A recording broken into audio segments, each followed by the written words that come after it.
the F word.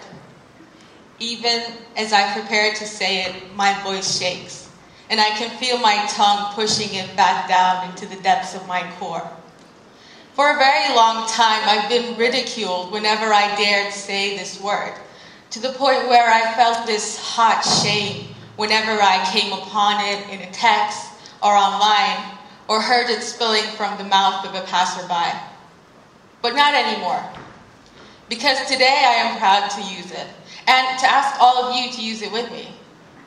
Today I am proud to say, I am a feminist.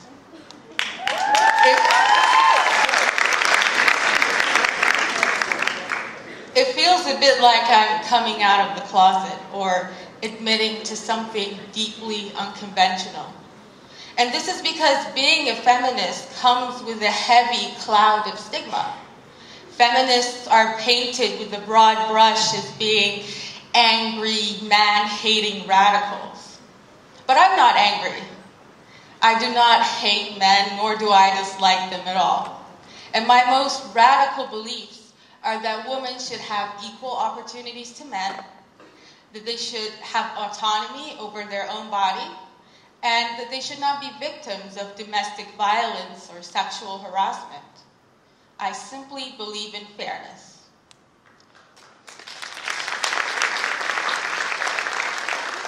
However, fairness is near impossible to achieve in a world that is structured to uphold the myth of men's superiority over women. Although, hopefully, many of us would agree that there is nothing inherently superior about men. That is to say, men aren't born better than women. It is this myth that has kept the power balance between men and women unequal for so long. Now, this myth has existed for centuries. It has been fostered by men and women for a very long time. And it has become so large, so overpowering, that it doesn't even matter whether or not you buy into it. It doesn't matter if you agree with it. It still plays a huge role in structuring and managing our society. Now, this society that we live in is governed by rules. Our culture, the way we talk, the way we act, the stories we tell about ourselves and others, are all things that we create and embed with meanings and symbols into tradition, custom, religion, simply rules. These rules make up our culture. These rules are the reason why things are fine, or haram, or worst of all, aib. These rules are the reason why when you greet someone, you kiss them on the cheek, or on the head, or you don't kiss them at all. These rules make up our culture, but these rules are also arbitrary. That means they're not based in reason, but in our own created meaning. Perhaps one of the most important, at least I think so, of these rules is language. Language is our way of structuring our world. It is our way of classifying and ordering the things around us. Language brings our world into realization. It brings our world into existence. And so if our language system is inaccurate, if our symbols are inherently flawed, then we are all living a deceptive existence. Now, the way we interact with language involves how we are taught to use it and how it is used to refer to us. And I've noticed that in both cases, women are usually relegated to a lower position, either that of a servant or a dependent, or that of an object. And this is analogous to the role women are expected to play in society. It really starts from an early age, in the way little girls are taught to interact with other people. I'm sure many of us who grew up with brothers, or those of us who went to co-educational schools, will recall that the idea of speaking politely was heavily emphasized for little girls. And for a girl to speak like a boy would result in a scolding. Boys also have to adhere to a certain way of talking, of course. But while there is a similar socialization process, the end results vary dramatically. Because, you see, when boys learn to toe the line, when boys learn to use man talk, their reward is complete acceptance into society. When a boy goes to the majlis, for example, and talks among the men, rattling off a bit of poetry perhaps, he is heralded as a prodigy, as a man's man. A girl, on the other hand, who practices woman talk, and I'm sure a lot of you will immediately know what I'm talking about, talking excessively politely, being overly gracious, using a lot of superlatives and filler words, that girl is merely doing the task that was given to her by society. She is merely fulfilling her role. And it's not an easy task either. I mean, I myself can't begin to recall how many times I have struggled engaging the right empty response to a polite question. I don't know when it's Allah Salmit, Ya'tik al-Afia.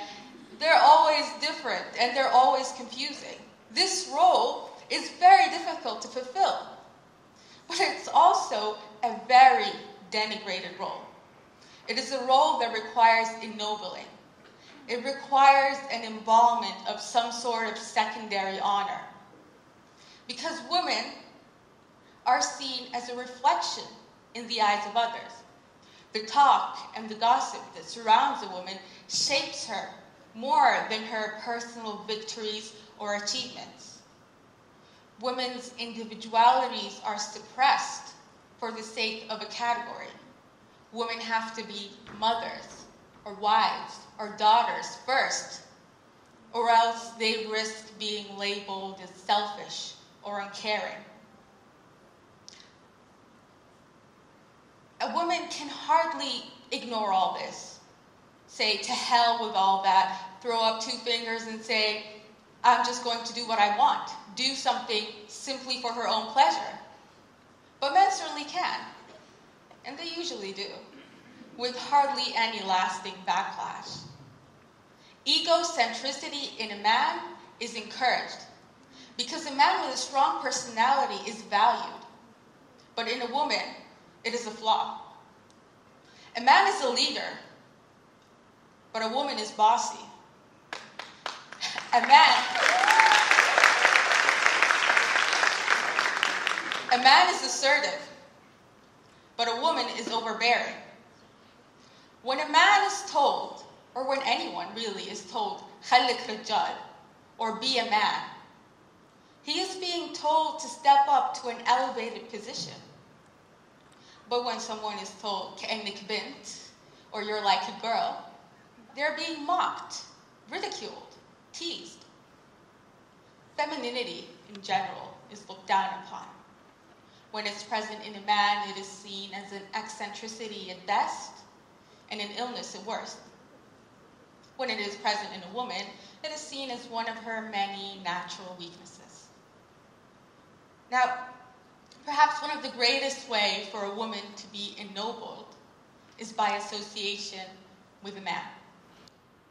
Men are usually defined by what they do, whereas women are defined by who they're associated with.